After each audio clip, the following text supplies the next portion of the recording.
ಎಲ್ರಿಗೂ ನಮಸ್ಕಾರ. ಇವತ್ತಿನ ದ ಡೈಲಿ ಬ್ರೀಫ್ ಎಪಿಸೋಡ್‌ಗೆ ನಿಮ್ಮೆಲ್ರಿಗೂ ಕೂಡ ಸ್ವಾಗತ. ಇವತ್ತು 2 ಕಥೆಗಳ ಬಗ್ಗೆ ಮಾತಾಡೋಣ. ಮೊದಲನೇ ಕಥೆಯಲ್ಲಿ ಬಂದರು ಅಂದ್ರೆ ಪೋರ್ಟ್ಸ್ ಅಂತ ಏನ್ ಕರಿತೀವಿ ಅದ್ರ ಕತೆ. ಅಂದ್ರೆ ಇಂಡಿಯಾದ ಗ್ಲೋಬಲ್ ಟ್ರೇಡ್ ನಡೆಯೋದು ಹೇಗೆ, ಹಣ ಎಲ್ಲಿಂದ ಬರುತ್ತೆ ಅನ್ನೋದ್ರ ಬಗ್ಗೆ ಡಿಸ್ಕಸ್ ಮಾಡೋಣ. ಇನ್ನು 2ನೇ ಕಥೆಯಲ್ಲಿ ಟ್ರೈನ ಹೊಸ ರೂಲ್ ಪಬ್ಲಿಕ್‌ಗೆ ಅಂದ್ರೆ ವೈಫೈ ರೇಟ್ ಅಂತ ಬಂದಾಗ ಇದ್ರ ಕ್ಯಾಪ್ ಯಾವ ರೀತಿ ಇರುತ್ತೆ, ಮತ್ತೆ ಟೆಲಿಕಾಸ್‌ಗಳಿಗೆ ಯಾಕೆಷ್ಟು ಬೇಸರ ಆಗಿದೆ ಅನ್ನೋದ್ರ ಬಗ್ಗೆ ಚರ್ಚೆ ಮಾಡೋಣ. ಇವತ್ತು ಥರ್ಸ್‌ಡೇ 19th ಜೂನ್. ನಾನು ನಿಮ್ಮ ನಿರೂಪಕಿ ಚಂದನಾ ಗೌಡ. ಬನ್ನಿ ಕಾರ್ಯಕ್ರಮವನ್ನ ಶುರು ಮಾಡೋಣ. ಇತ್ತೀಚೆಗೆ ನಾವು ಪೋರ್ಟ್ ಸೆಕ್ಟರ್ ಬಗ್ಗೆ ಆಳವಾಗಿ ನೋಡೋಣ ಅಂತ ಡಿಸೈಡ್ ಮಾಡಿದ್ವಿ. ನಾವು ಮೊದಲು ಈ ಒಂದು ಮೇಜರ್ ಇಂಡಿಯನ್ ಪೋರ್ಟ್ ಸ್ಟಾಕ್ಸ್ ಬಗ್ಗೆ ಒಂದು ಸಿಂಪಲ್ ಬ್ರೇಕ್ ಡೌನ್ ಮಾಡೋಣ. ಆದ್ರೆ ನಿಜ ಹೇಳ್ಬೇಕು ಅಂತಂದ್ರೆ ಈ ಸೆಕ್ಟರ್ ಹೇಗೆ ಕೆಲಸ ಮಾಡುತ್ತೆ ಅನ್ನೋದ್ರ ಬಗ್ಗೆ ಎಷ್ಟೊಂದು ಕಾಂಟ್ಯಾಕ್ಟ್ಸ್ ಇತ್ತು ಗೊತ್ತಾ. ಅಂದ್ರೆ ಮೊದಲು ಅದನ್ನೆಲ್ಲ ಮುಗಿಸ್ಲೇಬೇಕಾಗತ್ತೆ. ಇದನ್ನ ನಾವು 2 ಭಾಗಗಳಾಗಿ ಮಾಡ್ಕೊಳ್ಳೋಣ. ನಮ್ಮ ಬರೋ ಎಡಿಷನ್ಸ್ 1ರಲ್ಲಿ ನಾವು ಇಂಡಿಯಾದ ಮೇಜರ್ ಪೋರ್ಟ್ ಸ್ಟಾಕ್ಸ್ ಏನಿರುತ್ತೆ ಮತ್ತೆ ಅವರ ಬಿಸ್ನೆಸ್ ಹೇಗೆ ನಡೀತಿದೆ ಅಂತ ನೋಡ್ಕೊಂಡ್ ಬರ್ತೀವಿ.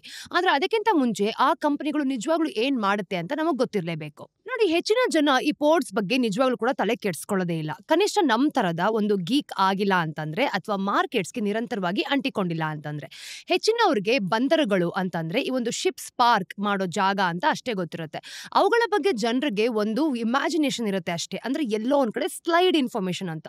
ನೋಡಿ, ಬಹುಶಃ ಒಂದಿಷ್ಟು ಹಡಗುಗಳಾಗಿರ್ಬೋದು, ಕೆಲವು ಕ್ರೇನ್ಸ್ ಮತ್ತೆ ಲೆಗೋ ತರದ ಒಂದು ಸ್ಟ್ಯಾಕ್ಸ್ ಆಫ್ ಕಂಟೈನರ್ಸ್. ಆದ್ರೆ ಅವು ಅಷ್ಟು ಮಾತ್ರ ಅಲ್ಲ, ತಪ್ಪಾಗಿ ತಿಳ್ಕೊಬೇಡಿ. ಪೋರ್ಟ್ಸ್ ಅನ್ನೋವು ಒಂದು ರಿಮಾರ್ಕಬಲ್ ಆಪರೇಷನ್ಸ್. ಅವು ಒಂದು ಗ್ಲೋಬಲ್ ಎಕನಾಮಿಯ ಕಾಣ್ದಿರೋಂತ ಬೆನ್ನೆಲುಬು ಅಂತ ಹೇಳ್ಬೋದು. ನೋಡಿ, ನಿಮ್ಮ ಸುತ್ತಮುತ್ತ ನೋಡುವಂತ ಯಾವುದೇ ಐಟಮ್ ಆಗಿರ್ಬೋದು, ಲ್ಯಾಪ್ಟಾಪ್, ನಿಮ್ಮ ಫೋನ್, ನೀವು ಕೂತ್ಕೊಂಡಿರುವಂತ ಚೇರ್, ನೀವು ಆರ್ಡರ್ ಮಾಡುವಂತಹ ಪದಾರ್ಥ, ಹಾಗೇನೆ ಇವೆಲ್ಲವೂ ಕೂಡ ಒಂದೇ ಸಮಯದಲ್ಲಿ ಹೆಂಗ್ ಬರುತ್ತೆ, ಈ ಒಂದು ಹಡಗುಯಿಂದನೇ ಒಂದು ಪ್ರದೇಶಕ್ಕೆ ಬರೋದು. ಅವು ಯಾವುದೇ ಎಕನಾಮಿಯ ಶ್ವಾಸಕೋಶಗಳು ಕೂಡ ಆಗಿರುತ್ತೆ. ಅಂದ್ರೆ ಪ್ರತಿಯೊಂದಕ್ಕೂ ಕೂಡ ಅವು ಅಂಟ್ಕೊಂಡಿರುತ್ತೆ ಅಂತ ನಾವಿದನ್ನ ಸೀರಿಯಸ್ ಆಗಿ ಡಿಸ್ಕಸ್ ಮಾಡ್ತಿದೀವಿ. ನೋಡಿ, ಈ ಒಂದು ಪೋರ್ಟ್ಸ್ ಏನಿದೆ ಅಲ್ವಾ, ಇದೊಂದು ಕ್ರಿಟಿಕಲ್ ಇನ್ಫ್ರಾಸ್ಟ್ರಕ್ಚರ್. ಅವು ಯಾವುದೇ ಎಕನಾಮಿಗೆ ಗೇಟ್ವೇಸ್ ಇದ್ದ ಹಾಗೆ. ಒಂದು ದೇಶದ ಒಳಗೆ ಈ ಗೂಡ್ಸ್ ಎಷ್ಟು ವೇಗವಾಗಿ ಬರ್ಬೋದು ಅಥವಾ ಹೊರಗೆ ಹೋಗ್ಬೋದು ಅನ್ನೋ ಒಂದು ರೇಟ್ಸ್ ನ ಅವೇ ಸೆಟ್ ಮಾಡ್ಕೊಳ್ತವೆ.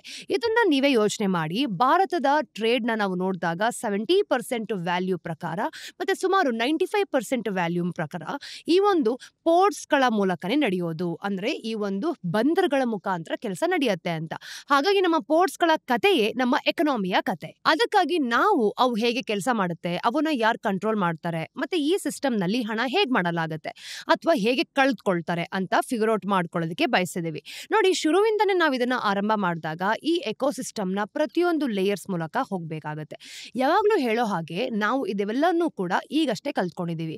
ನಾವೇನಾದ್ರೂ ಮಿಸ್ ಮಾಡಿದ್ರೆ ಅಥವಾ ನೀವೇನಾದ್ರೂ ಆಡ್ ಮಾಡೋದಿದ್ರೆ ಕಮೆಂಟ್ಸ್ ಮುಖಾಂತರ ನಮಗ್ ತಿಳಿಸಿ. ನೋಡಿ, ಭಾರತ ಸಹಸ್ರಾರು ವರ್ಷಗಳಿಂದ ಒಂದು ಮ್ಯಾರಿಟೈಮ್ ಟ್ರೇಡ್ ಹಬ್ ಆಗಿದೆ. ಈ ಒಂದು ಸಬ್ ಕಾಂಟಿನೆಂಟ್ ನಲ್ಲಿ ಅಂದ್ರೆ ಈ ಮನುಷ್ಯರು ಜಾಸ್ತಿ ಇದ್ದಾಗಿಂದನೂ ಕೂಡ ನಮ್ಮಲ್ಲಿ ಹೆಚ್ಚು ಕಡಿಮೆ ಜಾಸ್ತಿ ಬಂದರುಗಳಿದೆ ಅಲ್ವಾ. ಅಂದ್ರೆ ಇದು ಕಾಲದಿಂದನೂ ನಡ್ಕೊಂಡ್ ಬಂದಿದೆ ಅಂತ. ಇಂಡಸ್ ವ್ಯಾಲಿ ಸಿವಿಲೈಸೇಷನ್ ಅಂದ್ರೆ ಈ ಒಂದು ಸಿಂಧು ನಾಗರಿಕತೆಯಿಂದನೂ ಕೂಡ ಈ ಒಂದು ಕೆಲಸ ನಡ್ಕೊಂಡ್ ಬಂದಿದೆ. ಈಗ ಪ್ರಪಂಚದ ಮೊದಲ ಒಂದು ಡಾಕಿ ಯಾರ್ಡ್ಸ್ ಗಳಲ್ಲಿ ನಾವು ನೋಡಿದಾಗ ಒಂದನ್ನ ಸುಮಾರು 2400 BCE ಇವತ್ತಿನ ಅಹಮದಾಬಾದ್ ಹತ್ರ ನಿರ್ಮಿಸಲಾಗಿತ್ತು. ಅಂದ್ರೆ ಶತಮಾನಗಳ ಕಾಲ ನಾವು ಈ ಒಂದು ಈಸ್ಟರ್ನ್ ಆಫ್ರಿಕಾದಿಂದ ಸೌತ್ ಈಸ್ಟ್ ಆಫ್ರಿಕಾ ತನಕ ಹರಡಿದ್ದ ಒಂದು ಫ್ಲೋರಿಶಿಂಗ್ ಮಾರಿಟೈಮ್ ನೆಟ್ವರ್ಕ್ ಅಂದ್ರೆ ಈ ಒಂದು ಮಾರಿಟೈಮ್ ಸಿಲ್ಕ್ ರೋಡ್ ಅಂತ ಹೇಳ್ತೀವಿ, ಇದರ ಹೃದಯ ಭಾಗದಲ್ಲಿ ಇದ್ದಿದ್ದು.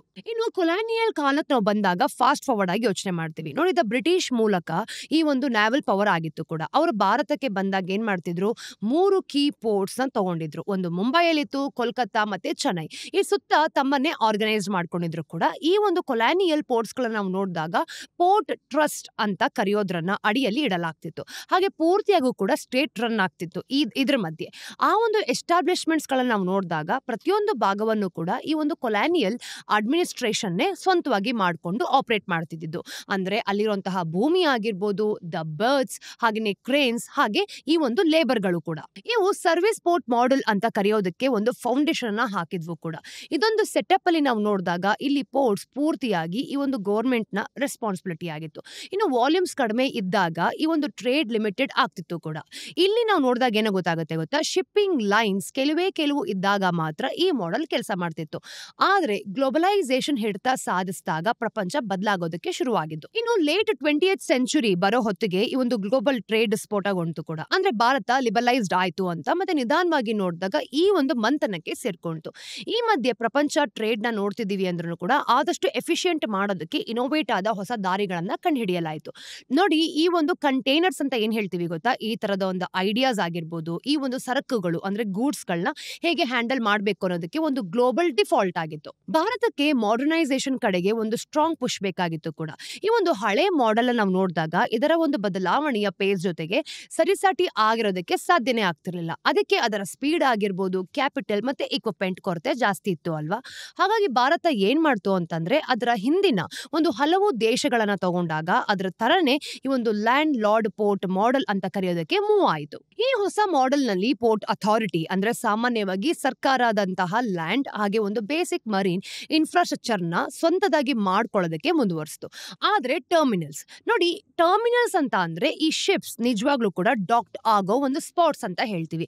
ಈಗ ಪ್ರೈವೇಟ್ ಆಪರೇಟರ್ಸ್ಗೆ ಲಾಂಗ್ ಕನ್ಸೆಷನ್ ಮೇಲೆ ಟಿಪಿಕಲಿ ನೋಡಿದಾಗ 30 ವರ್ಷಗಳ ಕಾಲ ಲೀಸ್ ಔಟ್ ಮಾಡಲಾಗುತ್ತೆ. ಈ ಒಂದು ಪ್ರೈವೇಟ್ ಪ್ಲೇಯರ್ಸ್ ಆಮೇಲೆ ಟರ್ಮಿನಲ್ಗೆ ಬೇಕಾದ್ರೆ ಅಂದ್ರೆ ಇದ್ರ ಮೇಲೆ ತಮ್ಮ ಸ್ವಂತ ಹಣವನ್ನ ಇನ್ವೆಸ್ಟ್ ಮಾಡಬಹುದಾಗಿತ್ತು.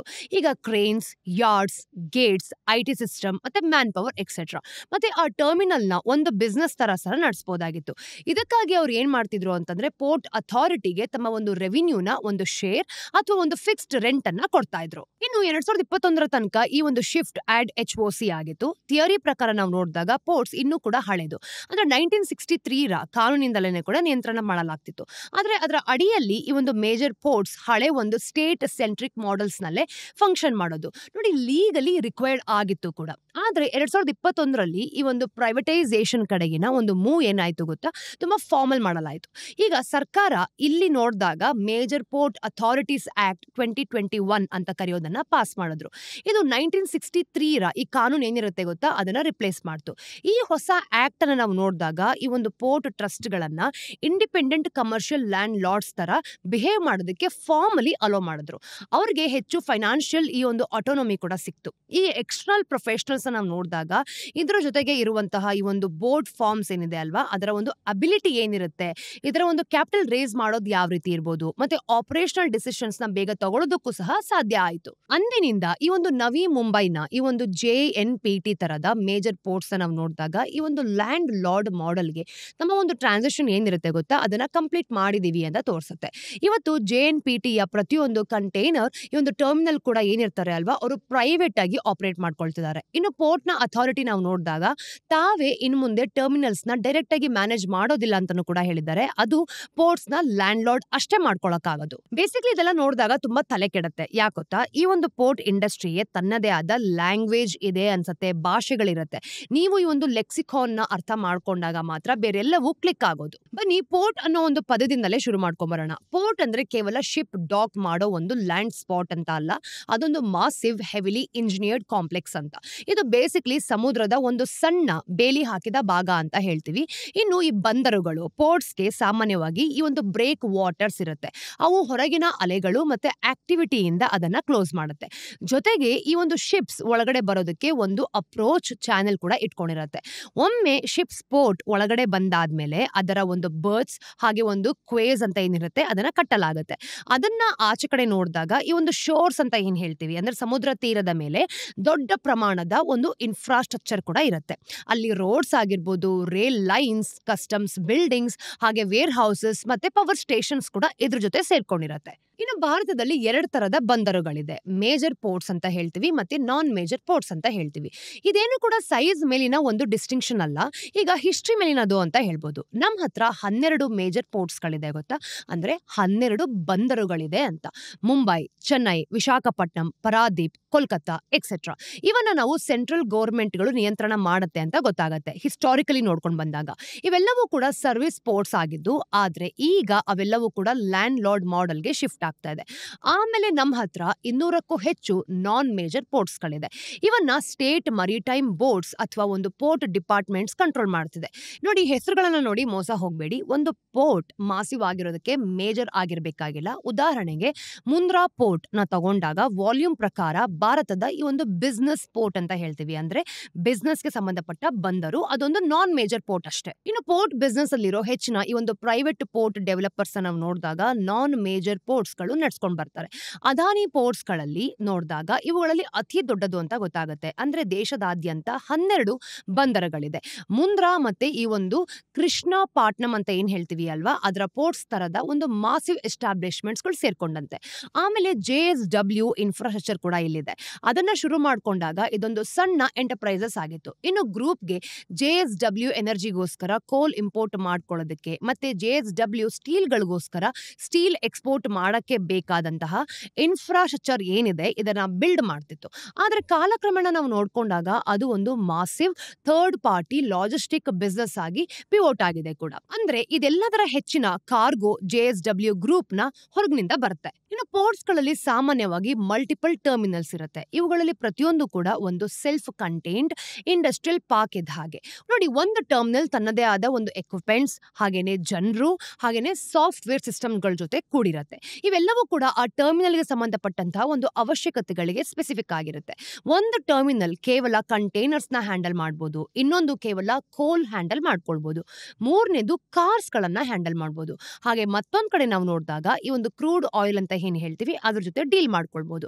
ಫಾರ್ ಎಕ್ಸಾಂಪಲ್, ಗುಜರಾತ್ ನ ಒಂದು ಮುಂದ್ರಾ ಪೋರ್ಟ್ ನ ನಾವು ನೋಡಿದಾಗ ಭಾರತದ ಲಾರ್ಜೆಸ್ಟ್ ಪೋರ್ಟ್. ಕಂಟೈನರ್ಸ್ ನಿಂದ ಹಿಡಿದು ಕ್ರೂಡ್ ಆಯಿಲ್, ಅಗ್ರಿ ಕಮಾಡಿಟೀಸ್ ವರೆಗೂ ನೋಡಿದಾಗ ಪ್ರತಿಯೊಂದ್ರ ತನಕನೂ ಕೂಡ ಈ ಒಂದು ಸ್ಪೆಸಿಫಿಕ್ ಟರ್ಮಿನಲ್ಸ್ ನ ಹೊಂದ್ಕೊಂಡಿದೆ. ಇನ್ನು ಫಂಕ್ಷನಲಿ ಈ ಒಂದು ಟರ್ಮಿನಲ್ಸ್ ಗಳನ್ನ ನಾವು ನೋಡಿದಾಗ ಒಂದೇ ಪೋರ್ಟ್ ಈ ಒಂದು ಬೌಂಡ್ರಿ ಒಳಗಡೆ ಇದ್ರೂ ಕೂಡ ಇಂಡಿಪೆಂಡೆಂಟ್ ಆಗಿ ಒಂದು ಆಪರೇಷನಲ್ ಎಂಟಿಟೀಸ್ ಗಳನ್ನ ಇದೊಂದು ಕೆಲಸ ಮಾಡ್ಕೊಂಡು ಬರುತ್ತೆ. ಅವು ವಾಟರ್ ಆಗಿರ್ಬೋದು ಮತ್ತೆ ಆಕ್ಸೆಸ್ ಚಾನೆಲ್ಸ್ ನ ಶೇರ್ ಮಾಡ್ಕೊಳ್ಬಹುದು. ಆದ್ರೆ ಪ್ರತಿಯೊಂದು ಕೂಡ ಟರ್ಮಿನಲ್ ಏನಿರುತ್ತೆ ಅಲ್ವಾ, ಅದು ತನ್ನ ಒಂದು ಕಾರ್ಗೋಸ್ ನ ಹ್ಯಾಂಡಲ್ ಮಾಡೋ ರೀತಿ ಪೂರ್ತಿಯಾಗಿ ಬೇರೆ ತರ ಇರುತ್ತೆ.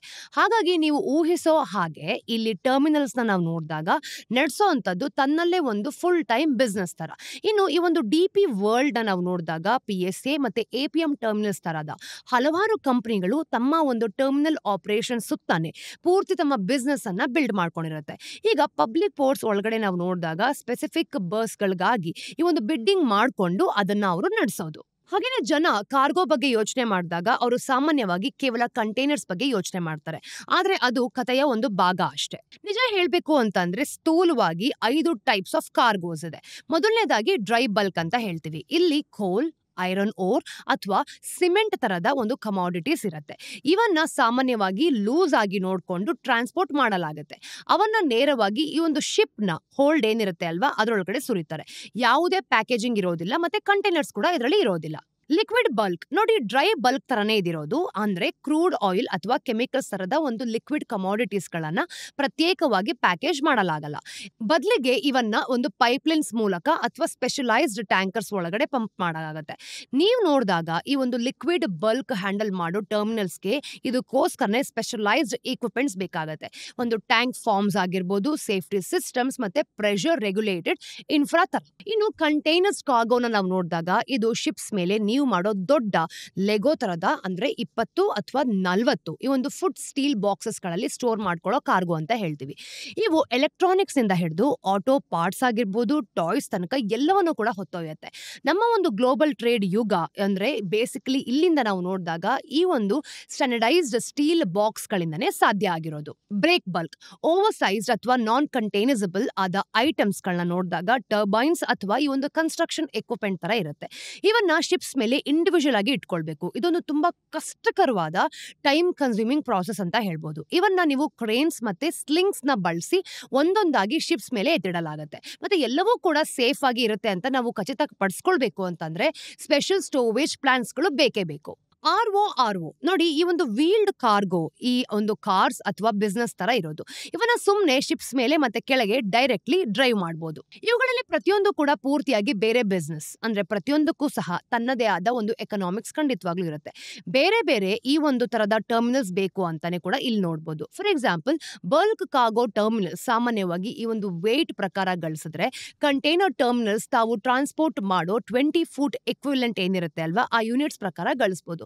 ಇನ್ನು ಮಾರ್ಜಿನ್ಸ್ ಕೂಡ ವೇರಿ ಆಗ್ತಾನೆ ಇರ್ಬೋದು. ಇನ್ನು ಬಲ್ಕ್ ಟರ್ಮಿನಲ್ಸ್ ಅಲ್ಲಿ ನಾವು ನೋಡಿದಾಗ ಇದರ ವಾಲ್ಯೂಮ್ ಗೇಮ್ ಆಟಾಡ್ಕೊಳ್ತಾ ಬರುತ್ತೆ. ಇನ್ನು ಲಿಕ್ವಿಡ್ ಟರ್ಮಿನಲ್ಸ್ ರಿಫೈನರ್ಸ್ ತರದ ಒಂದು ಲಾಂಗ್ ಟರ್ಮ್ ಕಸ್ಟಮರ್ಸ್ಗೆ ಸರ್ವಿಸ್ ಕೊಡುತ್ತೆ. ಇನ್ನು ಭಾರತದ ಹೆಚ್ಚಿನ ಒಂದು ಪೋರ್ಟ್ ಟ್ರಾಫಿಕ್ ನ ನಾವು ನೋಡಿದಾಗ ಇನ್ನೂ ತುಂಬಾ ಬಲ್ಕ್ ಆಗಿದೆ ಅಂತ. ನಿಜ ಹೇಳ್ಬೇಕು ಅಂತಂದ್ರೆ ನಮ್ಮ ಒಂದು ಕಾರ್ಗೋದ ಸುಮಾರು 1/3 ಭಾಗ ಕೇವಲ ಕ್ರೂಡ್ ಆಯಿಲ್ ಮತ್ತೆ ಪೆಟ್ರೋಲಿಯಂ ಇಂದ ಆಗಿರೋದು. ಈ ಒಂದು ಕೋಲ್ ನ ನಾವು ನೋಡಿದಾಗ ಐರನ್ ಓರ್ ಮತ್ತೆ ಫರ್ಟಿಲೈಸರ್ಸ್ ನ ಸೇರಿಸ್ಕೊಂಡ್ರೆ ನೀವು ಒಂದು ಟೋಟಲ್ ವಾಲ್ಯೂಮ್ ನ ಅರ್ಧಕ್ಕಿಂತ ಹೆಚ್ಚು ನೋಡ್ಕೊಳ್ತೀರಾ. ಆದ್ರೆ ಐಕಾನಿಕ್ ಆದ ಒಂದು ಕಂಟೈನರ್ ಬೇಸ್ಡ್ ಶಿಪ್ಸ್ ಗಳು ತುಂಬಾ ಫಾಸ್ಟ್ ಆಗಿ ಏರ್ತಿರುತ್ತೆ ಕೂಡ. ಕಂಟೈನರ್ಸ್ ಮೊದಲು ಈ ಒಂದು ಸೀನ್ಗೆ ಬಂದಾಗ ಅವು ಗ್ಲೋಬಲ್ ಟ್ರೇಡ್ ನ ರೆವಲ್ಯೂಷನ್ಸ್ ಗಳನ್ನ ಮಾಡಿತ್ತು. ಕಂಟೈನರ್ಸ್ಗೂ ಮುಂಚೆ ಕಾರ್ಗೋನ ನಾವು ನೋಡ್ತಿದೀವಿ ಅಂದ್ರೂ ಕೂಡ ಬಾಕ್ಸ್ 3A ಬಾಕ್ಸ್ ಅಂತ ಏನ್ ಹೇಳ್ತೀವಿ, ಹಾಗೆ ಬ್ಯಾಗ್ 3A ಬ್ಯಾಗ್ ಶಿಪ್ಸ್ ಮೇಲೆ ಒಂದು ಲೋಡ್ ಮಾಡಬೇಕಾಗಿತ್ತು. ಅದಕ್ಕೆ ದಿನಗಟ್ಲೆ ಟೈಮ್ ಬೇಕಾಗ್ತಿತ್ತು ಗೊತ್ತಾ. ಇನ್ನು ಕಂಟೈನರ್ ಜೊತೆಗೆ ತುಂಬಾನೇ ಸ್ಪೆಸಿಫಿಕ್ ನಾನ್ ಕಮಾಡಿಟೈಸ್ಡ್ ಈ ಒಂದು ಗೂಡ್ಸ್ ಗಳನ್ನ ಸ್ಟ್ಯಾಂಡರ್ಡ್ ಫ್ಯಾಷನ್ ನಲ್ಲಿ ಪ್ಯಾಕ್ ಮಾಡಬಹುದಾಗಿತ್ತು. ಅವು ಟ್ರಕ್ ನಿಂದ ಶಿಪ್ಸ್ ನಿಂದ ಟ್ರೈನ್ಗೆ ಓಪನ್ ಮಾಡ್ದೇನೆ ಮೂವ್ ಆಗ್ಬೋದಾಗಿತ್ತು. ಕಂಟೈನರ್ ಸಾಮಾನ್ಯವಾಗಿ ನಾವು ನೋಡಿದಾಗ ಹೈ ವ್ಯಾಲ್ಯೂ ಮ್ಯಾನುಫ್ಯಾಕ್ಚರ್ಡ್ ಗೂಡ್ಸ್ ಅನ್ನ ಹೊತ್ತೊಯ್ಯುತ್ತೆ. ಸೊ ನಾವು ಎಷ್ಟು ಕಾರ್ಗೋನ ಹೊತ್ತೊಯ್ತೀವಿ ಅನ್ನೋದು ಒಂದ್ ರೀತಿಯಲ್ಲಿ ನಮ್ಮ ಒಂದು ಎಕನಾಮಿ ಎಷ್ಟು ಕಾಂಪ್ಲೆಕ್ಸ್ ಆಗಿದೆ ಅನ್ನೋದಕ್ಕೆ ಒಳ್ಳೆ ಪ್ರಾಕ್ಸಿ ಅಂತ ಹೇಳ್ಬೋದು. 2024 ಹೊತ್ತಿಗೆ ಕಂಟೈನರ್ಸ್ ಭಾರತದ ಟೋಟಲ್ ಪೋರ್ಟ್ ವಾಲ್ಯೂಮ್ ನ ವೇಟ್ ಪ್ರಕಾರ ನೋಡಿದಾಗ ಸುಮಾರು 1/4 ಭಾಗ ಹೊಂದಿತ್ತು. ಆದ್ರೆ ಈ ಒಂದು ವ್ಯಾಲ್ಯೂ ಪ್ರಕಾರ ತುಂಬಾನೇ ದೊಡ್ಡ ಶೇರ್ ಕೂಡ ಇಲ್ಲಿದೆ. ಪೋರ್ಟ್ಸ್ ಅಂದ್ರೆ ಬಂದರುಗಳು ಅಂತ ಏನ್ ಹೇಳ್ತೀವಿ, ಇದು ವ್ಯಾಕ್ಯೂಮ್ ಅಲ್ಲಿ ಖಂಡಿತವಾಗ್ಲೂ ಇರೋದಿಲ್ಲ. ಅವನ್ನ ಹತ್ತಿರದ ಒಂದು ಲ್ಯಾಂಡ್ ನಲ್ಲಿ ಇರೋ ಎಲ್ಲದಕ್ಕೂ ಸಹ ಒಂದು ಗೇಟ್ ವೇಸ್ ಆಗಿ ಬಿಲ್ಡ್ ಮಾಡಲಾಗಿರುತ್ತೆ. ಹಾಗಾಗಿ ಪೋರ್ಟ್ ನ ಒಂದು ಲೊಕೇಶನ್ ತುಂಬಾನೇ ಮುಖ್ಯ ಆಗುತ್ತಾ. ಇನ್ನು ಭಾರತದ ಕೋಸ್ಟ್ ಲೈನ್ ಖಂಡಿತ ಎರಡು ತುಂಬಾನೇ ವಿಭಿನ್ನವಾದ ಭಾಗಗಳನ್ನ ಹೊಂದಿದೆ ನೋಡಿ. ಅಂದ್ರೆ ಈ ಒಂದು ದ ಈಸ್ಟರ್ನ್ ಕೋಸ್ಟ್ ಮತ್ತೆ ದ ವೆಸ್ಟರ್ನ್ ಕೋಸ್ಟ್. ನಮ್ಮ ಒಂದು ವೆಸ್ಟರ್ನ್ ಕೋಸ್ಟ್ಗೆ ಹಲವಾರು ನ್ಯಾಚುರಲ್ ಅಡ್ವಾಂಟೇಜಸ್ ಇದೆ ನೋಡಿ. ಈ ಒಂದು ಕೋಸ್ಟ್ ಲೈನ್ ಹೆಚ್ಚು ಸ್ಟ್ರೇಟ್ ಅಂದ್ರೆ ನೇರವಾಗಿರ್ಬೇಕು ಮತ್ತೆ ಡೀಪರ್ ಆಳವಾಗಿರ್ಬೇಕು. ಈ ಒಂದು ಬಂದರನ್ನ ನೋಡಿದಾಗ ಇವೆಲ್ಲ ಗುಣಗಳು ಕೂಡ ಖಂಡಿತವಾಗ್ಲೂ ಇದೆ. ಈ ಒಂದು ಬದಿ ಏನಿದೆ ಅಲ್ವಾ, ಯುರೋಪ್, ಮಿಡಲ್ ಈಸ್ಟ್ ಮತ್ತೆ ಆಫ್ರಿಕಾಗೆ ಹೋಗೋ ಒಂದು ಮೇನ್ ಗ್ಲೋಬಲ್ ಶಿಪ್ಪಿಂಗ್ ಲೇನ್ಸ್ ಗಳಿಗೂ ಕೂಡ ಹತ್ರದಲ್ಲಿದೆ. ಗುಜರಾತ್ ಒಂದರಲ್ಲಿ ಡಜನ್ಗೂ ಹೆಚ್ಚು ಪೋರ್ಟ್ಸ್ ಗಳಿದೆ ಗೊತ್ತಾ, ಮೇಜರ್ ಮತ್ತೆ ಪ್ರೈವೇಟ್ ಎರಡೂ ಕೂಡ. ಹಾಗೇನೆ ಆ ಸ್ಟೇಟ್ ಒಂದೇ ಭಾರತದ ಟೋಟಲ್ ಕಾರ್ಗೋ ಥ್ರೂ ಪುಟ್ಸ್ ನ ನೋಡಿದಾಗ 40% ಗಿಂತ ಹೆಚ್ಚು ಭಾಗ ಹೊಂದಿದೆ. ಇನ್ನು ಗುಜರಾತ್ ನ ಕೀ ಪೋರ್ಟ್ಸ್ ಗಳಾದ ಮುಂದ್ರಾ ಅಥವಾ ಈ ಒಂದು ಪಿಪಾವ್ ಅಂತ ಏನ್ ಹೇಳ್ತೀವಿ, ನಿಧಾನವಾಗಿ ಮಾಸಿವ್ ಲಾಜಿಸ್ಟಿಕ್ ಹಬ್ಸ್ ಆಗಿದೆ, ಹಾಗೆ ಬದಲಾಗ್ತಿದೆ ಕೂಡ. ಆದ್ರೆ ನಮ್ಮ ಹತ್ರ ಒಂದು ಮಹಾರಾಷ್ಟ್ರ, ಗೋವಾ ಮತ್ತೆ ಕರ್ನಾಟಕದಲ್ಲೂ ಕೂಡ ಮೇಜರ್ ಪೋರ್ಟ್ಸ್ ಗಳಿದೆ. ಇದು ಸ್ಟ್ರಾಂಗ್ ರೋಡ್ ಮತ್ತೆ ರೈಲ್ ನೆಟ್ವರ್ಕ್ಸ್ ಮೂಲಕ ಮೇಜರ್ ಇಂಡಸ್ಟ್ರಿಯಲ್ ಬೆಲ್ಟ್ಸ್ ಗಳಿಗಾಗಿ ಲಿಂಕ್ ಆಗಿದೆ ಅಂತಾನೆ ಹೇಳ್ಬೋದು. ನಮ್ಮ ಈಸ್ಟರ್ನ್ ಪೋರ್ಟ್ಸ್ ಗಳನ್ನ ನಾವು ನೋಡಿದಾಗ ಈ ಮಧ್ಯೆ ಒಡಿಶಾ, ಛತ್ತೀಸ್ಗಢ ಮತ್ತೆ ಒಂದು ಜಾರ್ಖಂಡ್ಸ್ ನ ಮಿನರಲ್ ರಿಚ್ ಬೆಲ್ಟ್ ಗಾಗಿ ಸರ್ವ್ ಮಾಡ್ತಿದೆ. ಇದು ಕೋಲ್, ಐರನ್ ಓರ್ ಮತ್ತೆ ಈ ಒಂದು ಬ್ಯಾಕ್ಸೈಟ್ ಅಂತ ಏನ್ ಹೇಳ್ತೀವಿ ಅದರ ತವರೂರು ಅಂತಾನೆ ಹೇಳ್ಬೋದು. ಹಾಗೇನೆ ಒಂದು ಪ್ಯಾರಾದೀಪ್ ತರದ ಈಸ್ಟರ್ನ್ ಪೋರ್ಟ್ಸ್ ಗಳನ್ನ ನಾವು ನೋಡಿದಾಗ ಬಲ್ಕ್ ಕಾರ್ಗೋ ಪವರ್ ಹೌಸ್ ಆಗಿದೆ ಅಂತ ಗೊತ್ತಾಗುತ್ತೆ. ನೀವು ದಕ್ಷಿಣದ ಕಡೆಗೆ ಸಾಗದ ಹಾಗೆ ಈ ಪೋರ್ಟ್ಸ್ ಗಳು ಹೆಚ್ಚಾಗಿ ಸೊಫಿಸ್ಟಿಕೇಟೆಡ್ ಕಾರ್ಗೋ ಕಡೆಗೆ ಓರಿಯೆಂಟೆಡ್ ಆಗುತ್ತೆ. ಆಂಧ್ರ ಪ್ರದೇಶ ಅಂದ್ರೆ ಉದಾಹರಣೆಯಲ್ಲಿ ನೋಡಿದಾಗ ಬಲ್ಕ್ ಮತ್ತೆ ಕಂಟೈನರ್ಸ್ ಗಳೇನಿರುತ್ತೆ ಅದರ ಒಂದು ಕಾರ್ಗೋ ಪೋರ್ಟ್ಸ್ ಎರಡರಲ್ಲೂ ಕೂಡ ತುಂಬಾ ಅಗ್ರೆಸಿವ್ ಆಗಿ ಇನ್ವೆಸ್ಟ್ ಮಾಡ್ತಿದೆ. ತಮಿಳುನಾಡು ಕೂಡ ತನ್ನ ಒಂದು ಇಂಡಸ್ಟ್ರಿಯಲ್ ಹಬ್ ಗಳಿಗೆ ಸಪೋರ್ಟ್ ಮಾಡೋ ಹಲವಾರು ಬಂದರುಗಳನ್ನ ಹೊಂದಿದೆ. ಇನ್ನು ವೆಸ್ಟರ್ನ್ ಸೈಡ್ ತರ ಅಲ್ಲದೆ ನಮ್ಮ ಒಂದು ಈಸ್ಟರ್ನ್ ಕೋಸ್ಟ್ ಸದ್ಯಕ್ಕೆ ಮೇಜರ್ ಚಾಲೆಂಜ್ ಗಳನ್ನ ಕೂಡ ಎದುರಿಸ್ತಾ ಇದೆ. ಅಂದ್ರೆ ಕೋಸ್ಟ್ ಲೈನ್ ಅನ್ನ ನಾವು ನೋಡಿದಾಗ ಸೈಕ್ಲೋನ್ಸ್ಗೆ ಹೆಚ್ಚು ಮುಂದೆ ಇದೆ ಅಂತ ಗೊತ್ತಾಗುತ್ತೆ. ಅಂದ್ರೆ ಈಸ್ಟರ್ನ್ ಪೋರ್ಟ್ಸ್ ಹೆಚ್ಚಾಗಿ ಹುಳು ತುಂಬಿಕೊಳ್ಳುತ್ತೆ ಕೂಡ. ಹಾಗೇನೆ ಈ ಒಂದು ಕಾನ್ಸ್ಟೆಂಟ್ ಡ್ರೆಡ್ಜಿಂಗ್ ಕೂಡ ಬೇಕಾಗತ್ತೆ. ಇನ್ನು ಕನೆಕ್ಟಿವಿಟಿ ಕೂಡ ಇದರಲ್ಲಿ ತುಂಬಾ ಇರಬೇಕು. ಇನ್ನು ಹಿಸ್ಟಾರಿಕಲಿ ತುಂಬಾ ವೀಕರ್ ಆಗಿದೆ ಅಂತ ಹೇಳ್ಬೋದು. ವಿಶೇಷವಾಗಿ ಇದೆಲ್ಲ ನಡೆಯೋದು ವೆಸ್ಟ್ ಬೆಂಗಾಲ್ ಮತ್ತೆ ಒಡಿಸ್ಸಾದಲ್ಲಿ. ಆದ್ರೆ ಅದು ಬದಲಾಗ್ತಿರ್ಬೋದು ಕೂಡ. ಇನ್ನು ಈಸ್ಟರ್ನ್ ಕೋಸ್ಟ್ ಅಲ್ಲಿ ನಾವು ನೋಡಿದಾಗ ಗಣನೀಯವಾದ ಇನ್ವೆಸ್ಟ್ಮೆಂಟ್ ಕಾಣ್ತಾ ಇದೆ. ಕನೆಕ್ಟಿವಿಟಿಯಿಂದ ಹಿಡಿದು ಡೀಪರ್ ಪೋರ್ಟ್ಸ್ ತನಕ ಎಲ್ಲದರಲ್ಲೂ ಕೂಡ ಇಲ್ಲಿ ಚೇಂಜ್ ಆಗ್ತಿರೋದನ್ನ ನಾವು ನೋಡಬಹುದು. ನೋಡಿ, ನಾವು ಈ ಒಂದು ಡಿಸ್ಕಷನ್ ನ ಫೈನಲ್ ಐಡಿಯಾ ಜೊತೆ ಮುಗಿಸ್ಬೇಕಾಗತ್ತೆ. ಟ್ರಾನ್ಸ್ಶಿಪ್ಮೆಂಟ್ ಅಂದ್ರೆ ಈ ಒಂದು ಭಾರತದ ಪೋರ್ಟ್ಸ್ ಗಳಿಗೆ ಸೀರಿಯಸ್ ಲೆಗಸಿ ಇಶ್ಯೂಸ್ ಇದೆ. ಅವು ಒಂದು ಲಾರ್ಜ್ ಆಗಿರ್ಬೋದು, ಮಾಡರ್ನ್ ಕಾರ್ಗೋ ಶಿಪ್ಸ್ ಗಳಿಗೆ ಸರ್ವಿಸ್ ಮಾಡೋದು ಅಷ್ಟೊಂದು ಡೀಪ್ ಆಗಿಲ್ಲ ಅಂತ. ಹಾಗಾಗಿ ಭಾರತದ ಹಲವಾರು ಕಂಟೈನರ್ಸ್ ಇಂಡಿಯನ್ ಪೋರ್ಟ್ಸ್ ಗಳಿಂದ ಈ ಒಂದು ಇಂಟರ್ನ್ಯಾಷನಲ್ ಡೆಸ್ಟಿನೇಷನ್ಸ್ ಏನಿರುತ್ತೆ ಅಲ್ವಾ ಅದಕ್ಕೆ ಡೈರೆಕ್ಟ್ ಆಗಿ ಮೂವ್ ಆಗೋದಕ್ಕಾಗೋದಿಲ್ಲ.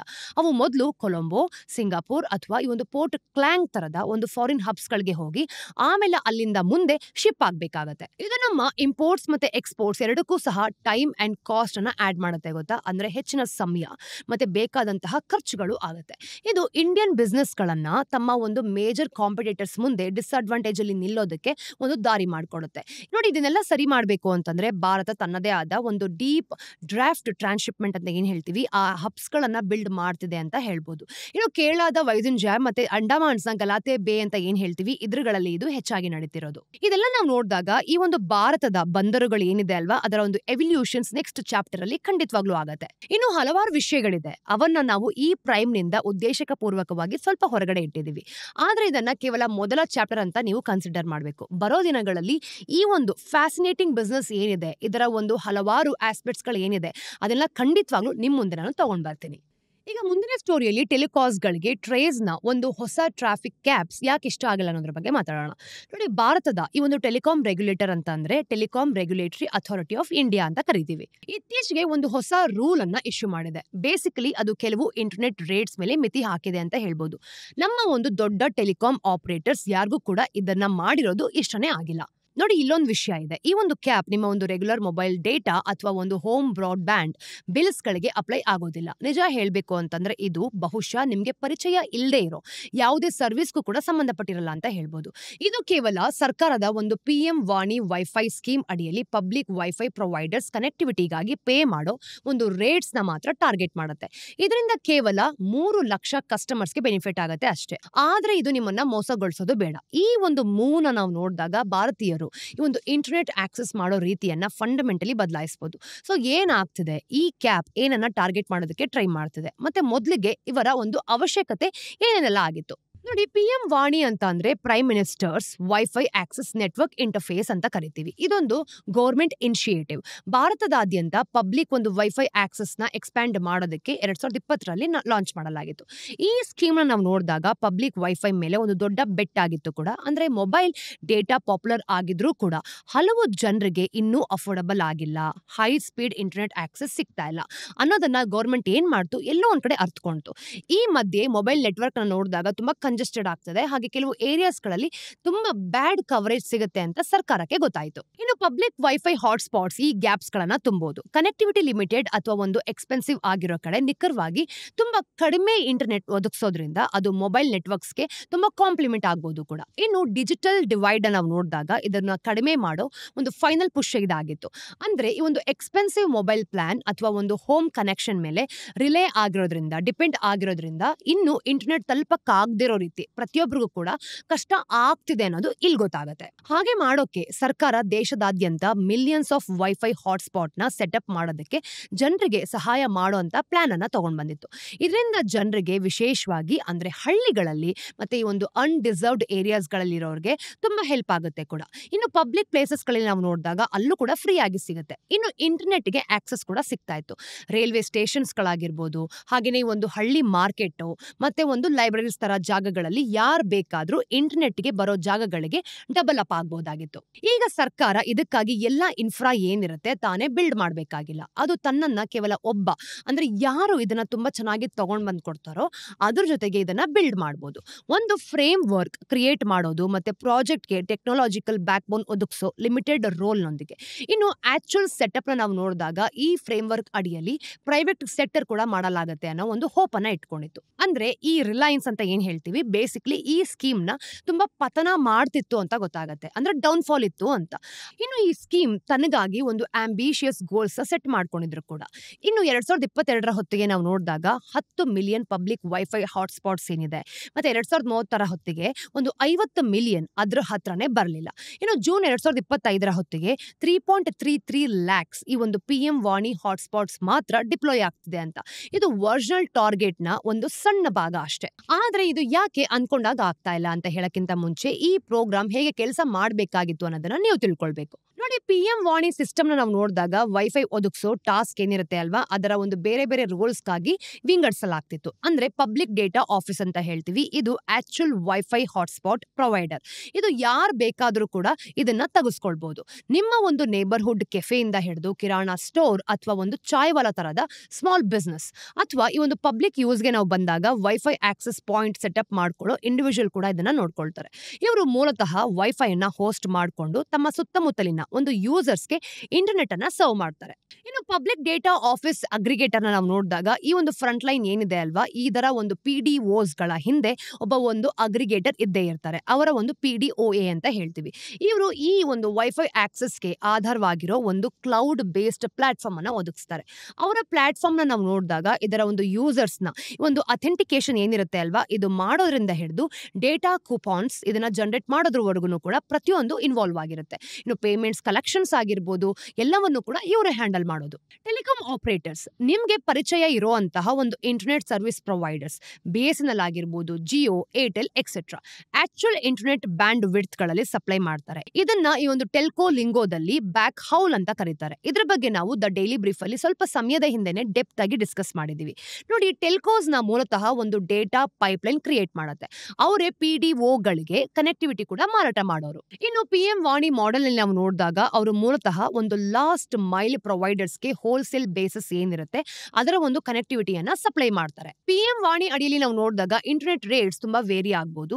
ಹಾಗೇನೆ ಸಾಮಾನ್ಯವಾಗಿ ಈ ಒಂದು ಟೆಲಿಕಾಂ ಕಂಪನಿಗಳು ಏನಿರುತ್ತೆ ಚಾರ್ಜ್ ಮಾಡೋದಕ್ಕಿಂತ ತುಂಬಾನೇ ಕಡಿಮೆ ಇಲ್ಲಿರುತ್ತೆ. ಇನ್ನು PM ವಾಣಿ ಅಡಿಯಲ್ಲಿ ಒಂದು 5GB ಡೇಟಾ ಪ್ಯಾಕ್ ನಾವು ನೋಡಿದಾಗ ಹಲವಾರು ಕಡೆ ಕೇವಲ 18 ರೂಪಾಯಿಗೆ ಸಿಗುತ್ತೆ ಅಲ್ವಾ. ಅದೇ 5GBಗೆ ಇಲ್ಲಿ ಏರ್ಟೆಲ್ ಕಡೆ 77 ರೂಪಾಯಿ ತಗೊಳುತ್ತೆ. ಹಾಗೇನೆ ಜಿಯೋಗೆ ನಾವು ನೋಡಿದಾಗ 6GBಗೆ 69 ರೂಪಾಯಿ ಚಾರ್ಜ್ ಮಾಡ್ತಾರೆ. ಇದೊಂದು ದೊಡ್ಡ ಗ್ಯಾಪ್. ಮತ್ತೆ ನೋಡಿ, ಇದೇ ತರ ನಿಖರವಾಗಿ ಇರುವಂತಹ ಬೆಲೆಗಳನ್ನ ತಗೊಂಬರೋದಕ್ಕೆ PM ವಾಣಿ ಇನ್ನೊಂದ್ ಕಡೆ ಟ್ರೈ ಮಾಡ್ತಿರೋದು. ನೋಡಿ, ನಮ್ಮ ಡೈಲಿ ಬ್ರೀಫ್ ಅಲ್ಲಿ ನಾವು ರೆಗ್ಯುಲೇಟರಿ ಇಶ್ಯೂಸ್ ಬಗ್ಗೆ ಆಗಾಗ ಮಾತಾಡ್ತಿದ್ರು ಕೂಡ ಇದೊಂದು ಜಾಗ ನಮ್ಗೆ ಸಾಲ್ವ್ ಮಾಡಕ್ಕಾಗದಿರುವಂತಹ ಇಶ್ಯೂಸ್ಗಳು ಬೇಕಾಗಿದೆ. ಇಲ್ಲಿ ಸರ್ಕಾರ ನಿಜವಾಗ್ಲೂ ಕೂಡ ಒಂದು ದಾರಿಯಿಂದ ಹೋಗೋದಕ್ಕೆ ಟ್ರೈ ಮಾಡ್ತಿರೋದು. ನಿಜ ಹೇಳ್ಬೇಕು ಅಂತಂದ್ರೆ ಅದು PDO ಆಗೋದನ್ನ ಫೇರ್ ಆಗಿ ಎಲ್ಲೋ ಈಸಿ ಮಾಡ್ತಿದೆ ಅಂತ ಅನ್ಸುತ್ತೆ. ಇನ್ನು PM ವಾಣಿ ವೈಫೈ ಆಫರ್ ಮಾಡೋದಕ್ಕೆ ಲೈಸೆನ್ಸ್ ಅಥವಾ ಒಂದು ಪರ್ಮಿಟ್ ಬೇಕಾಗಿರ್ಲಿಲ್ಲ. ಮತ್ತೆ ಯಾವುದೇ ರಿಜಿಸ್ಟ್ರೇಷನ್ ಅನ್ನು ನೋಡಿದಾಗ ಫೀಸ್ ಕೂಡ ಇಲ್ಲಿರ್ಲಿಲ್ಲ. ಇನ್ನು ಈ ಒಂದು ಲೋ ಬ್ಯಾರಿಯರ್ ಟು ಎಂಟ್ರಿ ಮತ್ತೆ ಸ್ಮಾಲ್ ಆಂಟರ್ಪ್ರನರ್ಸ್ ಪಾರ್ಟಿಸಿಪೇಟ್ ಮಾಡಿಕೊಂಡು ತಮ್ಮ ಒಂದು ಕಮ್ಯುನಿಟೀಸ್ ಏನಿರುತ್ತೆ ಅಲ್ಲಿ ವೈಫೈ ರೋಲ್ ಔಟ್ ಮಾಡೋದನ್ನ ಎಂಕರೇಜ್ ಮಾಡೋದಕ್ಕೂ ಸಹ ಇತ್ತು. ಆದ್ರೆ ಈ ಒಂದು ಹೊಸ ಸಿಸ್ಟಮ್ ತುಂಬಾ ಕಡಿಮೆ ಆಗಿದ್ದು ಮತ್ತೆ ಲೋ ಎಂಟ್ರಿ ಬ್ಯಾರಿಯರ್ಸ್ ನ ಹೊಂದಿದೆ ಅಂತ ಹೇಳ್ಬೋದು. ಅದು ನಿಜವಾಗ್ಲೂ ಯಾಕೆ ಸಕ್ಸಸ್ಫುಲ್ ಆಗ್ಲಿಲ್ಲ ಹೇಳಿ? ಸಣ್ಣ ಉತ್ತರ ಅಂತಂದ್ರೆ ಕಾಸ್ಟ್ ಅಂಡ್ ಪ್ರಾಕ್ಟಿಕ್ಯಾಲಿಟಿ ಅಂತ ಹೇಳ್ಬೋದು. ವೈಫೈ ಹಾಟ್ಸ್ಪಾಟ್ ಸೆಟಪ್ ಮಾಡೋಕೆ ಲೈಸೆನ್ಸ್ ಬೇಕಾಗದಿದ್ರೂ ಕೂಡ ಒಂದು PDOಗೆ ಇನ್ನು ಟೆಲಿಕಾಂ ಆಪರೇಟರ್ಸ್ ಇಂದ ಇಂಟರ್ನೆಟ್ ಕನೆಕ್ಷನ್ ಬೇಕೇ ಬೇಕು. ಮತ್ತೆ ಆ ಕನೆಕ್ಷನ್ಸ್ ನಾವು ನೋಡಿದಾಗ ಸ್ಮಾಲ್ ಪ್ರೊವೈಡರ್ಸ್ಗೆ ತುಂಬಾನೇ ಎಕ್ಸ್ಪೆನ್ಸಿವ್ ಆಗಿತ್ತು. ಇನ್ನು ಟ್ರೈ ಪ್ರಕಾರ ಈ ಒಂದು ಟೆಲಿಕಾಸ್ PDOಗಳಿಗೆ ಚಾರ್ಜ್ ಮಾಡಿದ್ದ ಒಂದು ಸ್ಟೀಪ್ ಪ್ರೈಸಸ್ ನಾವು ನೋಡಿದಾಗ ಈ ಸ್ಕೀಮ್ ನ ಗ್ರೋತ್ ಏನಿದೆ ಅಲ್ವಾ ಅತಿ ದೊಡ್ಡ ಬ್ಯಾರಿಯರ್ ಆಗಿದೆ. ನೋಡಿ, ಇಲ್ಲಿನ ಸಮಸ್ಯೆವನ್ನ ನಾವು ನೋಡಿದಾಗ ಟೆಲಿಕಾಂ ಕಂಪನಿಗಳಿಗೆ ಸಾಮಾನ್ಯವಾಗಿ ಬೇರೆ ಬೇರೆ ಕ್ಲಾಸ್ ಆಫ್ ಇಂಟರ್ನೆಟ್ ಪ್ಲಾನ್ಸ್ ಗಳು ಹೊಂದಿರುತ್ತೆ. ಇಲ್ಲೊಂದು ಕ್ವಿಕ್ ಎಕ್ಸ್ಪ್ಲೇನರ್ ಇದೆ, ನೋಡ್ಕೊಂಡು ಬನ್ನಿ. ಹೋಮ್ ಬ್ರಾಡ್ಬ್ಯಾಂಡ್, ರಿಟೇಲ್ FTTH, ನಿಮ್ಮ ಮನೇಲಿರುವಂತಹ ಕನೆಕ್ಷನ್. ಉದಾಹರಣೆಗೆ fibre to the home plan ನಾವು ನೋಡಿದಾಗ ಮುಖ್ಯವಾಗಿ ಇದನ್ನ ನೀವು ಪರ್ಸನಲ್ ಆಗಿ ಯೂಸ್ ಮಾಡೋ ಅಥವಾ ಫ್ಯಾಮಿಲಿಗಾಗಿ ಯೂಸ್ ಮಾಡೋ ಒಂದು ಅಸಂಪ್ಷನ್ಸ್ ಮೇಲೆ ಮಾರಾಟ ಮಾಡಲಾಗುತ್ತೆ. ಕಮರ್ಷಿಯಲ್ ಬ್ರಾಡ್ಬ್ಯಾಂಡ್, ಇದು ಬೇಸಿಕಲಿ ಬ್ರಾಡ್ಬ್ಯಾಂಡ್ ನ ಪ್ಲಾನ್ ಏನಿರುತ್ತೆ ಅಲ್ವಾ ಬಿಸ್ನೆಸ್ ವರ್ಷನ್ ಅಲ್ಲಿ ನೋಡೋದು. ಸ್ಪೀಡ್ ಅಲ್ಲಿ ಇರ್ಬೋದು ಅಥವಾ ಒಂದು ಹೋಮ್ ಬ್ರಾಡ್ಬ್ಯಾಂಡ್ ತರನೇ ಇರ್ಬೋದು. ಆದ್ರೆ ಇದು ಸಾಮಾನ್ಯವಾಗಿ ತುಂಬಾನೇ ಹೆಚ್ಚು ಕಾಸ್ಟ್ಲಿ ಇರುತ್ತೆ ಅಂತ ಹೇಳ್ಬೋದು. ಖರ್ಚು ಕೂಡ ಜಾಸ್ತಿ ಆಗುತ್ತೆ. ಯಾಕೆ ಅಂದ್ರೆ ಬಿಸ್ನೆಸ್ಗೆ ರಿಲಯಬಲ್ ಸರ್ವಿಸ್ ಮತ್ತೆ ಬೆಟರ್ ಕಸ್ಟಮರ್ ಸಪೋರ್ಟ್ ಬೇಕು. ಅದ್ರ ಜೊತೆಗೆ ಈ ಒಂದು ಬಿಸ್ನೆಸ್ ಹೆಚ್ಚು ಪೇ ಮಾಡಬಲ್ಲದು ಅಂತ ಟೆಲಿಕಾಗೆ ಗೊತ್ತಿರೋದ್ರಿಂದ ಅದೇನ್ ಮಾಡುತ್ತೆ ಗೊತ್ತಾ, ಪ್ರೀಮಿಯಂ ಅನ್ನ ಚಾರ್ಜ್ ಮಾಡುತ್ತೆ. ಇನ್ನು ಕಮರ್ಷಿಯಲ್ ಪರ್ಪಸ್ಗೆ ಕನೆಕ್ಷನ್ ಬಳಸೋ ಯಾರೇ ಆಗ್ಲಿ ಈ ಪ್ರೈಸ್ ಪ್ಲಾನ್ಸ್ ನ ತಗೊಳ್ಬಹುದು ಅಂತ ಟೆಲಿಕಾಸ್ಗೂ ಕೂಡ ತುಂಬಾ ಎಕ್ಸ್ಪೆಕ್ಟ್ ಮಾಡಲಾಗುತ್ತೆ. ಮತ್ತೆ ಅವ್ರಿಗೆಲ್ಲೋ ಒಂದ್ ಕಡೆ ಗೊತ್ತಿರುತ್ತೆ. ಇಂಟರ್ನೆಟ್ ಲೀಸ್ ಲೈನ್, ಇದೊಂದು top tier dedicated internet connection ಅಂತ ಹೇಳ್ಬೋದು. ಇದನ್ನ ಸಾಮಾನ್ಯವಾಗಿ ಲಾರ್ಜ್ ಎಂಟರ್ಪ್ರೈಸಸ್, ಹೋಟೆಲ್ಸ್ ಅಥವಾ ಕಾಲೇಜ್ಗಳು ಬಳಸುತ್ತೆ. ILL ನಿಮ್ಮ ಡೇಟಾಗೆ ಪ್ರೈವೇಟ್ ಹೈವೇ ಇದ್ದ ಹಾಗೆ. ನೀವು ಬೇರೆ ಯೂಸರ್ಸ್ ಜೊತೆ ಒಂದು ಬ್ಯಾಂಡ್ ವಿಡ್ತ್ ನ ಶೇರ್ ಮಾಡೋದಿಲ್ಲ. ಮತ್ತೆ ನಿಮ್ಗೆ ಹೆಚ್ಚಾಗಿ ಒಂದು ಸಿಮೆಟ್ರಿಕಲ್ ಸ್ಪೀಡ್ ಜೊತೆಗೆ ಸ್ಟ್ರಾಂಗ್ ಸರ್ವಿಸ್ ಗ್ಯಾರಂಟಿ ಕೂಡ ಸಿಗುತ್ತೆ. ಇದು ಖಂಡಿತವಾಗ್ಲೂ ತುಂಬಾನೇ ಎಕ್ಸ್ಪೆನ್ಸಿವ್. ಹೆಚ್ಚಾಗಿ ನಾವು ನೋಡಿದಾಗ ತಿಂಗಳಿಗೆ 16,000 ರೂಪಾಯಿಗಳು ಇದಕ್ಕೋಸ್ಕರನೇ ಬೇಕಾಗುತ್ತೆ. ನೀವು PDO ಆಗೋದಕ್ಕೆ ಟ್ರೈ ಮಾಡಿದ ಒಂದು ಸಣ್ಣ ಶಾಪ್ ನಡೆಸ್ತಿದ್ದೀರಿ ಅಂತ ಇಮ್ಯಾಜಿನ್ ಮಾಡ್ಕೊಳ್ಳಿ. ನೀವು ಪಬ್ಲಿಕ್ ವೈಫೈಗೆ ಬಳಸೋ ಒಂದು ನಾರ್ಮಲ್ ಮನೆಗೆ ಅಂದ್ರೆ ಬ್ರಾಡ್ಬ್ಯಾಂಡ್ ಪ್ಲಾನ್ ಅನ್ನ ಕೊಳ್ಳೋದಕ್ಕೆ ಆಗುತ್ತಿರೋಲ್ಲ. ಅಂದ್ರೆ ಟೆಲಿಕಾಸ್ ಇದನ್ನ ಏನ್ ಮಾಡುತ್ತೆ, ಬ್ಯಾನ್ ಮಾಡುತ್ತೆ ಅಥವಾ ನಿಷೇಧ ಮಾಡುತ್ತೆ. ಈಗ ನಾವು ಇದನ್ನ ಡಿಸ್ಕರೇಜ್ ಮಾಡ್ತಿದ್ದಾರೆ ಅಂತಾನೂ ಹೇಳಕ್ಕಾಗಲ್ಲ. ಬದಲಿಗೆ ಈ ಒಂದು ಟೆಲಿಕಾಂ ಫರ್ಮ್ಸ್ ಆಗಿರ್ಬೋದು ಪಬ್ಲಿಕ್ ವೈಫೈ ಒದಗಿಸೋದು ಏನಿರುತ್ತೆ ಅಲ್ವಾ ಅದನ್ನ ಕಮರ್ಷಿಯಲ್ ಆಕ್ಟಿವಿಟಿ ಅಂತ ಕನ್ಸಿಡರ್ ಮಾಡ್ಕೊಂಡು ತುಂಬಾನೇ ಕಾಸ್ಟ್ಲಿಯರ್ ಆದ ಈ ಒಂದು ಬಿಸ್ನೆಸ್ ಪ್ಲಾನ್ಸ್ಗೆ ಸೈನ್ ಅಪ್ ಮಾಡೋದಕ್ಕೆ ಪುಷ್ ಮಾಡ್ತಿದ್ದಾರೆ ಅಂತ ಹೇಳ್ಬೋದು. ಇದಕ್ಕೆ ವರ್ಷಕ್ಕೆ 16,000 ರೂಪಾಯಿಗಳು ಕೂಡ ಬೇಕಾಗಬಹುದು. ನಿಜ ಹೇಳ್ಬೇಕು ಅಂತಂದ್ರೆ ಹಲವು ಕೇಸಸ್ಗಳಲ್ಲಿ ಆಪರೇಟರ್ಸ್ ನೀವು ಒಂದು PDO ಹಾಟ್ಸ್ಪಾಟ್ ಸೆಟಪ್ ಮಾಡ್ತಿದ್ರೆ ರೆಗ್ಯುಲರ್ ಹೋಮ್ ಅಥವಾ ಆಫೀಸ್ ಬ್ರಾಡ್ಬ್ಯಾಂಡ್ ಬದಲು ಲೀಸ್ಡ್ ಲೈನ್ ಮಾತ್ರ ತಗೊಳ್ಬಹುದು ಅಂತ ಇನ್ಸಿಸ್ಟ್ ಮಾಡ್ತಿತ್ತು. ಇದರಿಂದ ನಿಮ್ಮ ಬಿಲ್ಸ್ ಲಕ್ಷಾಂತರ ರೂಪಾಯಿಗಳು ಕೂಡ ಹೋಗ್ಬೋದಾಗಿತ್ತು. ನಿಜವಾಗ್ಲೂ ಕೆಲವು ಆಪರೇಟರ್ಸ್ ಈ ಒಂದು PDOಗಳಿಗೆ ಬೇಕಾದ ಕನೆಕ್ಷನ್ಸ್ಗಳಿಗೋಸ್ಕರನೇ ವರ್ಷಕ್ಕೆ 8 ಲಕ್ಷ ತನಕ ಅಥವಾ ತಿಂಗಳಿಗೆ 65,000 ತನಕ ಹೆಚ್ಚಾಗಿ ಚಾರ್ಜ್ ಮಾಡ್ತಿದ್ರು ಅಂತ ಇಲ್ಲೊಂದ್ ಕಡೆ ರಿಪೋರ್ಟ್ ಆಗಿದೆ. ಐಡಿಯಲಿ ಇಂತಹ ಒಂದು ಕಮರ್ಷಿಯಲ್ ಪ್ಲಾನ್ಸ್ ನಾವು ನೋಡಿದಾಗ ಲಾರ್ಜರ್ ರಿಚರ್ ಬಿಸ್ನೆಸ್ ಗಳಿಗೆ ಇಡೀ ಆಫೀಸ್ ಬಿಲ್ಡಿಂಗ್ಸ್ ತರದ ಅಥವಾ ಸಾಮಾನ್ಯವಾಗಿ ಇಂಟರ್ನೆಟ್ ಜೊತೆ ಕೆಲಸ ಮಾಡೋರಿಗೆ ಕೇಟರ್ ಮಾಡಬೇಕಾಗತ್ತೆ. ಇನ್ನು PDOಗಳ ಒಂದು ಟಾರ್ಗೆಟ್ ಗ್ರೂಪ್ ಅದಾಗಿರೋದೇ ಇಲ್ಲ. ನೋಡಿ, ಬೇಸಿಕಲಿ ಈ ಒಂದು PDO ಆಗೋದು ಸ್ಮಾಲ್ ಶಾಪ್ಸ್ ಗಳಾಗಿರ್ಬೋದು ಅಥವಾ ಕೆಫೇಸ್ಗೆ ಒಂದು ಅಡಿಷನಲ್ ಇನ್ಕಮ್ ಸ್ಟ್ರೀಮ್ ಅನ್ನ ಕ್ರಿಯೇಟ್ ಮಾಡಬೇಕಿತ್ತು. ಆದ್ರೆ ಈ ಒಂದು ಹೈ ಕಾಸ್ಟ್ ಗಳನ್ನ ನಾವು ನೋಡಿದಾಗ ಅದನ್ನ ಕಮರ್ಷಿಯಲಿ ಅಂದ್ರೆ ತಗ್ಸೋದಕ್ಕೆ ಆಗಲ್ಲ ಅಂತ. ಒಬ್ಬ ಸಣ್ಣ ಚಾಯ್ವಾಲ ಅಥವಾ ಕಿರಾಣ ಸ್ಟೋರ್ನ ತಗೊಳ್ಳಿ, ಕಸ್ಟಮರ್ಗೆ ಅಂದ್ರೆ ಅಲ್ಲಿಗೆ ಯಾರ್ಯಾರು ಬರ್ತಾರೆ ಆ ಕಸ್ಟಮರ್ಗಳಿಗೆ ವೈಫೈ ಕೊಡೋಕಷ್ಟೇ ತಿಂಗಳಿಗೆ 65,000 ಪೇ ಮಾಡೋಕೆ ಸಾಧ್ಯನೇ ಇರಲ್ಲ ಅಲ್ವಾ. ವಿಶೇಷವಾಗಿ ಆ ಸರ್ವಿಸ್ ಏನಿರುತ್ತೆ ಅಂದ್ರೆ ಕಡಿಮೆ ರೇಟಲ್ಲಿ ನಾವು ಒದಗಿಸ್ಬೇಕಾಗತ್ತೆ. ಇಂಥದೆಲ್ಲ ನಾವು ನೋಡಿದಾಗ ಈ ಸಣ್ಣ ಕೆಲಸಗಳು ಯಾರೆಲ್ಲ ಮಾಡ್ತಿರ್ತಾರೆ, ಬಿಸ್ನೆಸ್ ನ ಯಾರು ರನ್ ಮಾಡ್ತಿರ್ತಾರೆ ಅಂತವ್ರಿಗೆ ನಾವು ಇದನ್ನ ಖಂಡಿತವಾಗ್ಲೂ ಕನ್ಸಿಡರ್ ಮಾಡಕ್ ಆಗಲ್ಲ. ಈ ಪ್ರೈಸಿಂಗ್ ಮಿಸ್ ಮ್ಯಾಚ್ ನಿಂದಾನೆ ಈ ಒಂದು PDOನ ನಾವು ತಗೊಂಡಾಗ ಈ ಮಾಡೆಲ್ ಏನಿದೆ ಅಲ್ವಾ ತುಂಬಾನೇ ಕಡಿಮೆ ತೆಗೆದುಕೊಳ್ಳೋರು ಅಂತ ಗೊತ್ತಾಗತ್ತೆ. ಇದರ ಒಂದು ಕಾರಣದಿಂದಾನೆ PM ವಾಣಿ ಹಲವಾರು ಕಡೆ ಈ ಒಂದು ನೀಶೆ ಪೈಲಟ್ ಪ್ರಾಜೆಕ್ಟ್ ಆಗಿ ಉಳಿದಿರೋದು ಅಂತ ಹೇಳ್ಬೋದು. ಈಗ ತನ್ನ ಟಾರ್ಗೆಟ್ಸ್ ಏನಿದೆ ಅಲ್ವಾ ಇದನ್ನ ಡ್ರಾಸ್ಟಿಕ್ಲಿ ತಲುಪಿಸೋದಕ್ಕೆ ಎಲ್ಲೋ ಒಂದ್ ಕಡೆ ಫೇಲ್ಯೂರ್ ಆಗಿದೆ ಅಂತ ಗೊತ್ತಾಗುತ್ತೆ. ಇನ್ನು ಟ್ರೈ ಈಗ ಒಂದು ಬಾಟಲ್ ನೆಕ್ ಏನಿದೆ ಅಲ್ವಾ ಇದನ್ನ ತೆಗೆದು ಹಾಕೋದಕ್ಕೆ ಟ್ರೈ ಮಾಡ್ತಿದೆ. ಅದರ ಒಂದು ಹೊಸ ರೂಲ್ ಟೆಲಿಕಾಂ ಆಪರೇಟರ್ಸ್ ಆ ಒಂದು PDOಗಳಿಗೆ ಚಾರ್ಜ್ ಮಾಡಬಹುದಾದ ರೇಟ್ಸ್ ಮೇಲೆ ಮಿತಿ ಹಾಕತ್ತೆ ಕೂಡ. ಇದು ತುಂಬಾನೇ ಸ್ಟ್ರೇಟ್ ಫಾರ್ವರ್ಡ್ ಆಗಿದೆ ನೋಡಿ. ಇನ್ನು ಟೆಲಿಕೋ ಒಂದು ರೆಗ್ಯುಲರ್ ಈ ಒಂದು ಹೌಸ್ ಹೋಲ್ಡ್ಗೆ ಆಫರ್ ಮಾಡೋ ಯಾವುದೇ ವಯರ್ಡ್ ಬ್ರಾಡ್ಬ್ಯಾಂಡ್ ಪ್ಲಾನ್ಸ್ ಗಳನ್ನ ನಾವು ನೋಡಿದಾಗ PDOಗಳಿಗೂ ಕೂಡ ಆಫರ್ ಮಾಡಬೇಕು. ಆದ್ರೆ ರಿಟೇಲ್ ಪ್ರೈಸ್ ನ ಡಬಲ್ ಗಿಂತ ಹೆಚ್ಚು ಚಾರ್ಜ್ ಮಾಡೋ ಹಾಗೆ ಖಂಡಿತವಾಗ್ಲೂ ಇಲ್ಲ. ನೀವು ಒಂದು 100 MBPS ಹೋಮ್ ಫೈಬರ್ ಪ್ಲಾನ್ ನ ತಿಂಗಳಿಗೆ 800 ರೂಪಾಯಿಗೆ ಪಡಿಬಹುದಾದ್ರೆ ಟೆಲಿಕೋ PDOಗೆ ಇದೇ ತರದ ಕನೆಕ್ಷನ್ಸ್ಗೆ ತಿಂಗಳಿಗೆ 1,600ಗಿಂತ ಹೆಚ್ಚು ಚಾರ್ಜ್ ಮಾಡೋ ಹಾಗಿಲ್ಲ. ಈ ಕ್ಯಾಪ್ ನ ನಾವು ನೋಡಿದಾಗ ಆಪರೇಟರ್ಸ್ಗೆ ಒದಗಿಸೋ 200 MBPS ತನಕ ಎಲ್ಲ ಒಂದು ಫೈಬರ್ ಟು ಹೋಮ್ ಪ್ಲಾನ್ಸ್ ಗಳಿಗೆ ಅಪ್ಲೈ ಆಗುತ್ತೆ. ಇನ್ನು ಪ್ರೈಸ್ ನ ನಾವು ನೋಡಿದಾಗ 2x ದ ಹೋಮ್ ರೇಟ್ಸ್ಗೆ ಕ್ಯಾಪ್ ಮಾಡೋದ್ರಿಂದ ಟ್ರೈ ಏನಿದೆ ಅಲ್ವಾ PDOಗಳಿಗೆ ಅಲ್ಟ್ರಾ ಕಾಸ್ಟ್ಲಿ ಎಂಟರ್ಪ್ರೈಸಸ್ ಪ್ಲಾನ್ಸ್ಗೆ ಫೋರ್ಸ್ ಆಗೋ ಬದಲು ಒಂದು ರೀಸನಬಲ್ ಪ್ರೈಸಸ್ ಏನಿರುತ್ತೆ ಆ ಒಂದು ಬ್ಯಾಂಡ್ ವಿಡ್ತ್ಗೆ ಆಕ್ಸೆಸ್ ಸಿಗುತ್ತೆ ಅಂತ ಖಚಿತಪಡಿಸ್ಕೊಳ್ಳೋದಕ್ಕೂ ಸಹ ಎಲ್ಲೋ ಒಂದ್ ಕಡೆ ಟ್ರೈ ಮಾಡ್ತಾ ಇದೆ. ಇನ್ನು ಡಿಪಾರ್ಟ್ಮೆಂಟ್ ಆಫ್ ಟೆಲಿಕಮ್ಯುನಿಕೇಶನ್ಸ್ ಕೋಟ್ ಮಾಡಬಹುದಾದ್ರೆ ಈ ಒಂದು ಸೀಲಿಂಗ್ ಇರೋದ್ರಿಂದ ಪಬ್ಲಿಕ್ ವೈಫೈ ಹಾಟ್ಸ್ಪಾಟ್ ಗಳ ಒಂದು ಬ್ಯಾಕ್ ಹೌಲ್ ಟ್ರಾಫಿಕ್ ಏನಿದೆ ಅಲ್ವಾ ಡ್ರಾಸ್ಟಿಕ್ ಆಗಿ ಕಡಿಮೆ ಆಗುವಂತಹ ಎಕ್ಸ್ಪೆಕ್ಟೇಷನ್ಸ್ ಕೂಡ ಇದೆ. ಮತ್ತೆ 10 ಪಟ್ಟು ಹೆಚ್ಚು ಎಕನಾಮಿಕಲ್ ಆಗ್ಲಿದೆ ಅಂತ ಗೊತ್ತಾಗುತ್ತೆ. ನೋಡಿ, ಸ್ಮಾಲ್ ಬಿಸ್ನೆಸಸ್ ಏನೆಲ್ಲ ಇದೆ ಅಲ್ವಾ PDOಗಳಿಗಾಗಿ ಈ ಒಂದು ವೈಫೈ ಹಾಟ್ಸ್ಪಾಟ್ ನ ಸೆಟಪ್ ಮಾಡೋದನ್ನ ಫೈನಾನ್ಷಿಯಲಿ ಫೀಸಿಬಲ್ ಮಾಡೋದು ಈ ಒಂದು ಮೂವ್ ಏನಿದೆ ಅಲ್ವಾ ಇದಕ್ಕೊಂದು ಗೋಲ್ ನ ಸೆಟ್ ಮಾಡ್ಕೊಳ್ತಾರೆ. ಇನ್ನು ಕನೆಕ್ಟಿವಿಟಿಯ ಕಾಸ್ಟ್ ಕಡಿಮೆ ಆದ್ರೆ ಶಾಪ್ ಕೀಪರ್ಸ್ ಮತ್ತೆ ಸ್ಮಾಲ್ ಬಿಸ್ನೆಸಸ್ ಕೊನೆಗೂ ಸಹ ಒಂದು ಪಬ್ಲಿಕ್ ವೈಫೈ ನ ಆಫರ್ ಮಾಡೋದ್ರಲ್ಲಿ ಒಂದು ಬಿಸ್ನೆಸ್ ಕೇಸ್ ಅನ್ನ ನೋಡಬಹುದು. ಇನ್ನು ರೆಗ್ಯುಲೇಟರ್ ಯಾರೆಲ್ಲ ಇರ್ತಾರೆ ಇದನ್ನ ಒಂದು PM ವಾಣಿ ಅಡಿಯಲ್ಲಿ ವೈಫೈ ಹಾಟ್ಸ್ಪಾಟ್ ಗಳ ನಂಬರ್ಸ್ ಗಳು ಏನಿರುತ್ತೆ ಅಲ್ಲ ಡ್ರಾಮ್ಯಾಟಿಕಲಿ ಬೂಸ್ಟ್ ಮಾಡುತ್ತೆ ಅಂತ ಹೋಪ್ ಇಟ್ಕೊಂಡಿದ್ದಾರೆ. ಇನ್ನು ಟ್ರೈ ಪ್ರಕಾರ ಈ ಒಂದು ಪ್ರೈಸಿಂಗ್ ಫ್ರೇಮ್ ವರ್ಕ್ ಇಂಟ್ರೆಸ್ಟ್ ಅನ್ನು ನೋಡಿದಾಗ ಬ್ಯಾಲೆನ್ಸ್ ಮಾಡುತ್ತೆ ಅಂತ ಗೊತ್ತಾಗುತ್ತೆ. ಇದು ಸ್ಮಾಲ್ PDO ಆಂಟರ್ಪ್ರನರ್ಸ್ಗೆ ಕನೆಕ್ಟಿವಿಟಿ ಅಫೋರ್ಡಬಲ್ ಆಗಿಡುತ್ತೆ ಅಂತ ಗೊತ್ತಾಗುತ್ತೆ.